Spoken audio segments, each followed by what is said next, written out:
Greenwood, and I'll be doing the reading with you all this morning. Please take this opportunity to grab a Bible in front of you in the pews, or if you brought your own, or you prefer a device, please get that out right now so we can read together. We're going to be reading in Matthew chapter 14, verses 22 through 33. Immediately, he made the disciples get into the boat and go on ahead to the other side, while he dismissed the crowds. And after he had dismissed the crowds, he went up the mountain by himself to pray.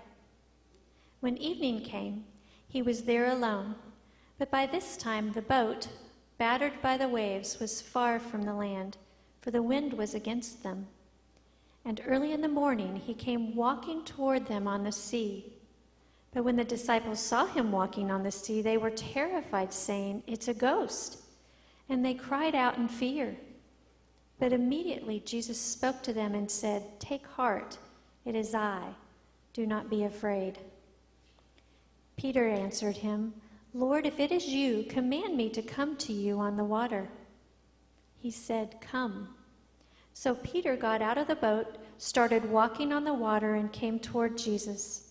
But when he noticed the strong wind, he became frightened, and beginning to sink, he cried out, "Lord, save me."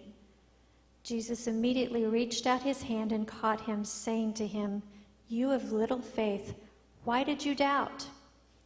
When they got into the boat, the wind ceased, and those in the boat worshipped him, saying, "Truly, you are the Son of God."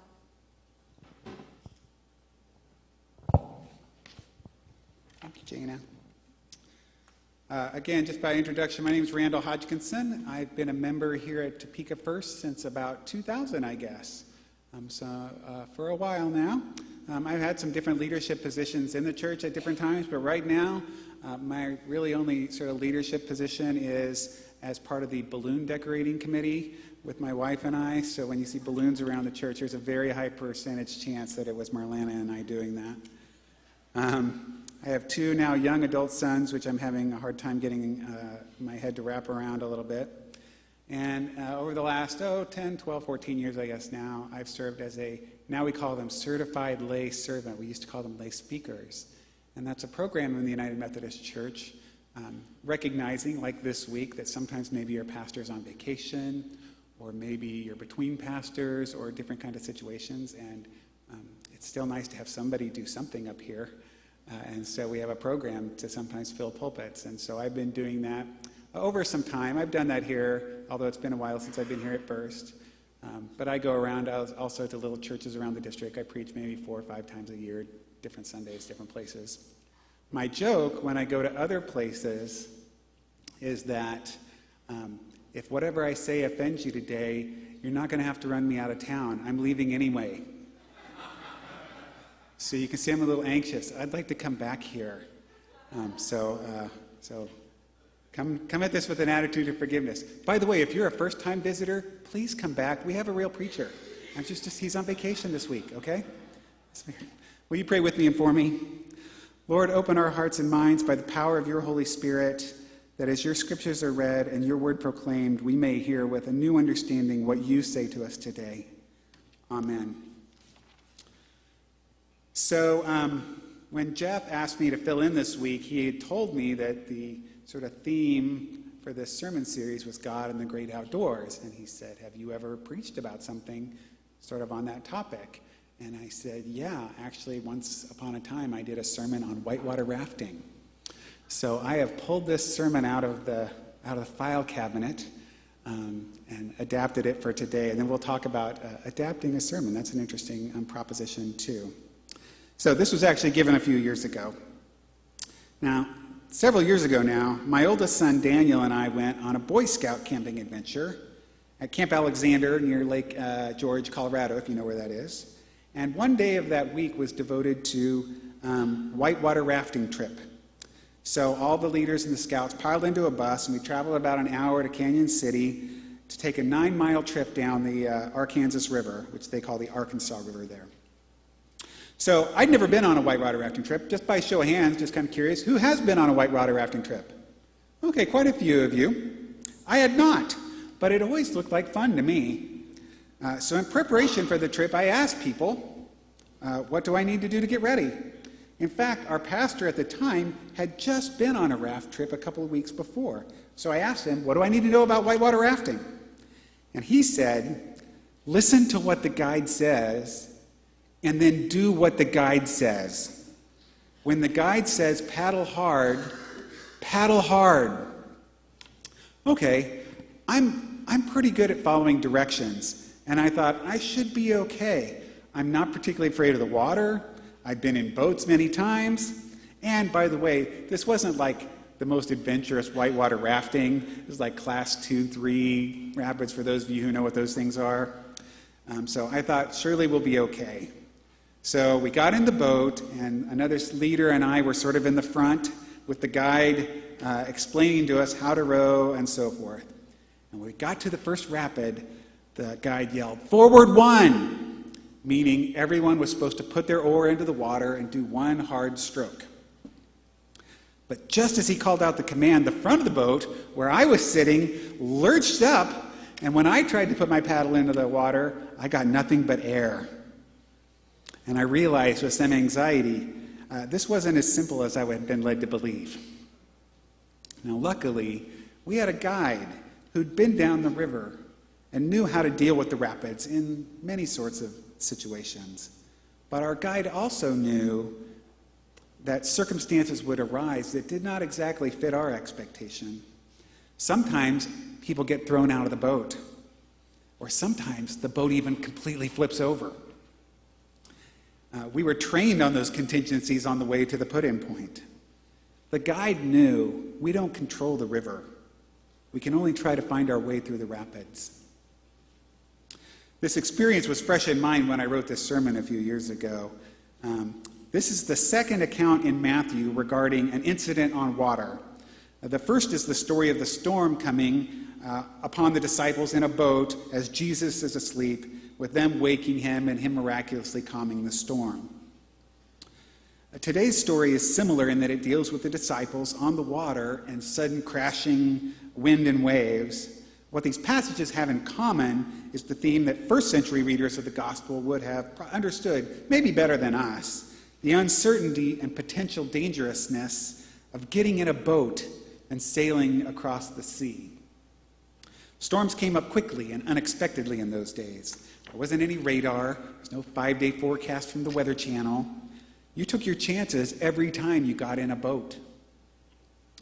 But this time, although today's text describes the circumstances using vivid words that describe the waves and wind torturing the boat, obviously a very dangerous situation, today's text doesn't say the disciples were afraid until what? Until they saw a person walking toward them on the water. I suppose that would be an uncommon experience for people of any age. And so the disciples tried to fit it, what they were seeing, into their worldview, which included maybe wind spirits, or it's a ghost. Now, it's not to say the disciples weren't afraid of the wind and the waves. It's just today's focus is a little different. Now, this text is often preached from a perspective of either congratulating Peter for stepping out in faith or criticizing Peter for losing focus. So, for example, sometimes churches promote the idea of getting outside the walls of our church, and today's passage could effectively relate to Peter stepping out of his comfort zone into the raging sea. More commonly, I think this passage is used to implore Christians to keep focused on Jesus, right? Peter was doing miraculous things until what? Until he lost focus. And then, so if we could keep focused, we could do miraculous things. That might be a sermon here. And these are fine messages and true. But I was drawn to commentary in these about a different perspective. Partially, I think, because reading this passage simply to exhort the listener to have more faith can actually be counterproductive.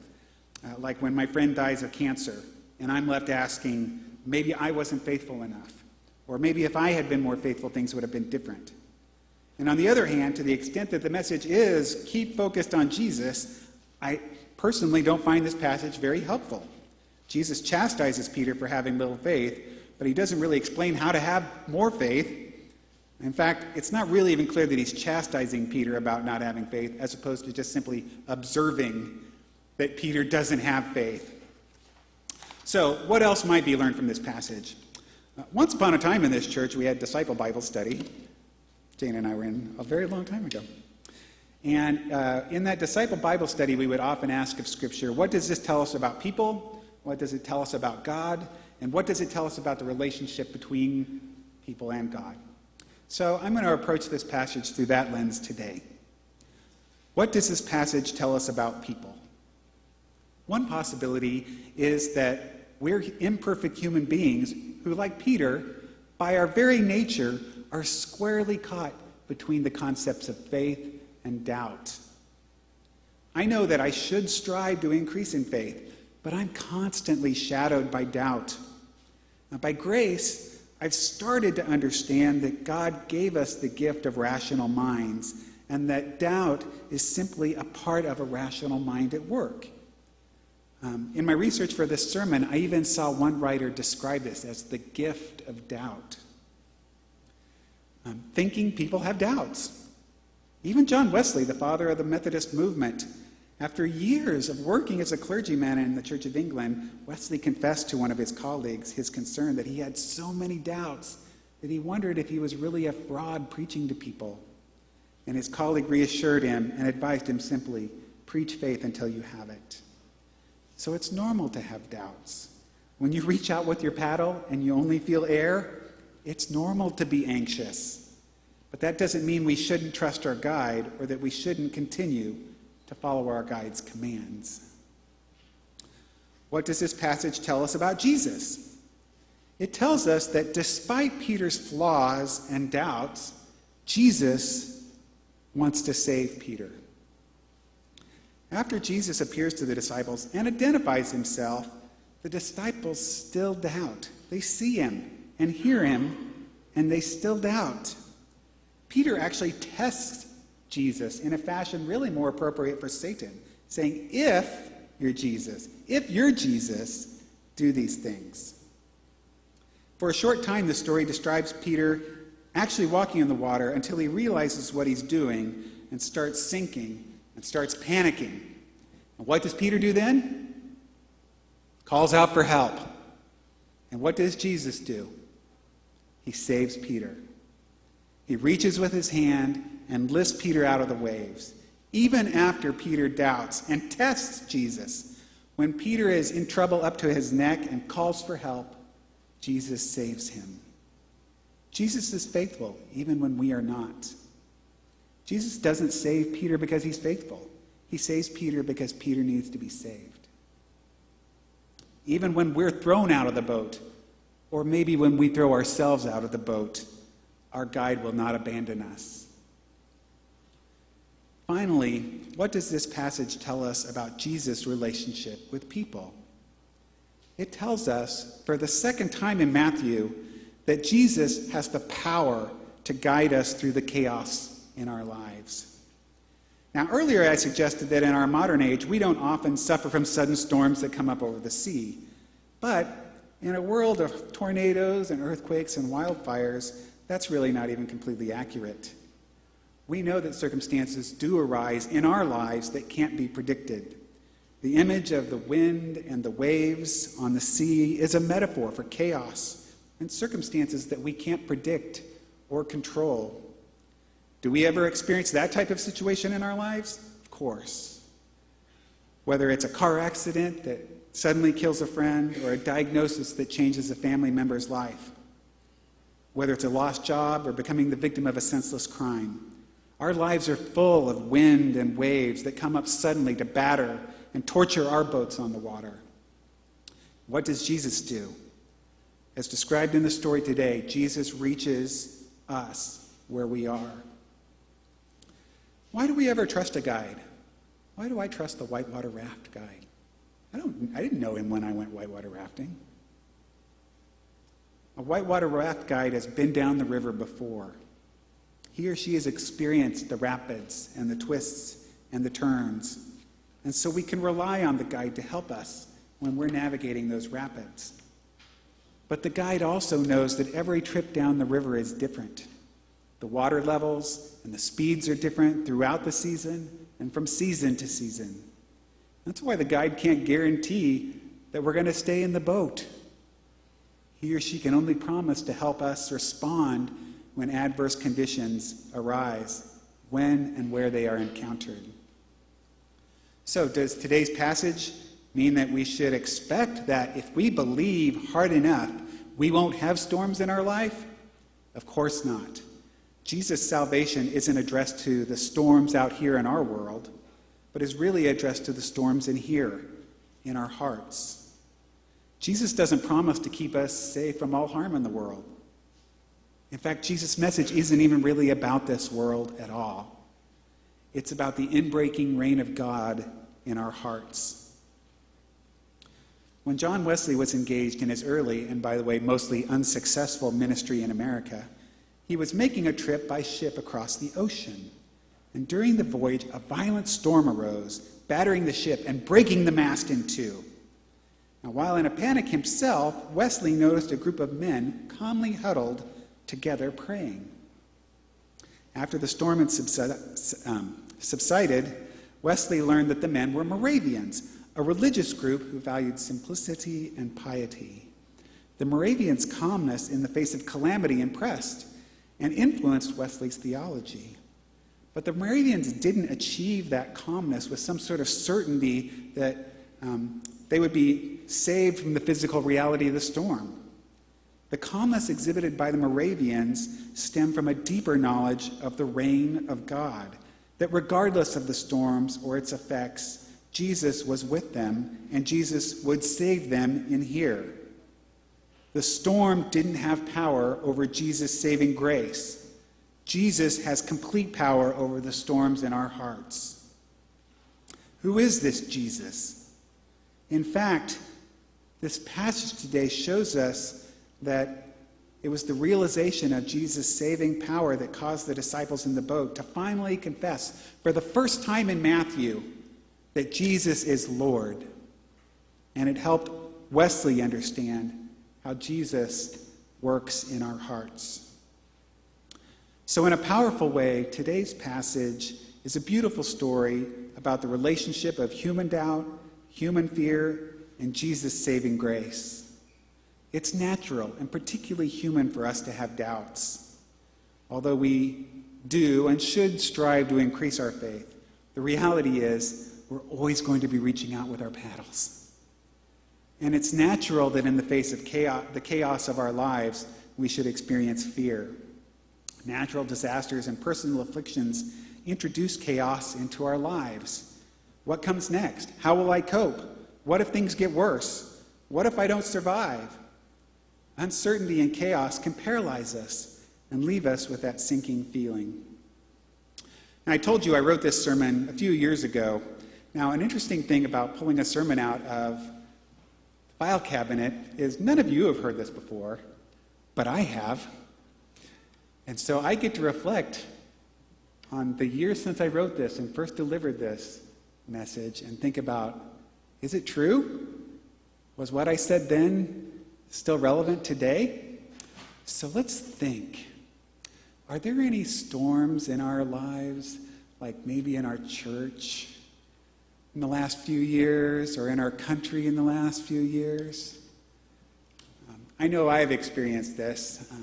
Going to General Conference for the United Methodist Church in Portland and in St. Louis, and looking forward to General Conference in May in Minneapolis. It's a stormy season in our church.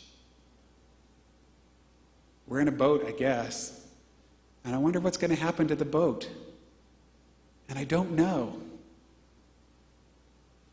Maybe we're going to get thrown out. Maybe the mast is going to get cut in two. I don't know. But as I reflect on this sermon over this time, I realize I think it does still have relevance for us. Maybe more relevance than ever today, whether it's the storms in our church or the storms in our country or maybe the storms in your family. I think it does still have relevance. But the good news is that if we call on him, even in the face of our doubts and fears, Jesus has the desire and the power to calm the storms in our hearts. For Christians, even the worst storms aren't paralyzing because we know that Jesus' saving grace is stronger than our doubts and fears. Even if the waves cover our boat, Jesus will be there with us, guiding and lifting us. Despite our best efforts to follow our guide's commands, sometimes we're going to try to put the paddle in the water and only feel air. We might even get thrown out of the boat, or our boat may even completely flip over. But our guide has been through worse, and our guide will be there no matter what. He will never abandon us to the rapids. You know, I think it's true that you don't go whitewater rafting hoping for smooth sailing. But you do hope you have a trusted guide that will help you respond to the chaotic and dangerous situations that will inevitably come up. So, do what your guide tells you. That's good advice. Forward one. Will you pray with me? God, we thank you for your saving grace, for being with us. And even in our doubts and our fears, we thank you that we can call out your name to save us. We have the confidence to know you will reach out your hand. We only need to call out your name. Amen.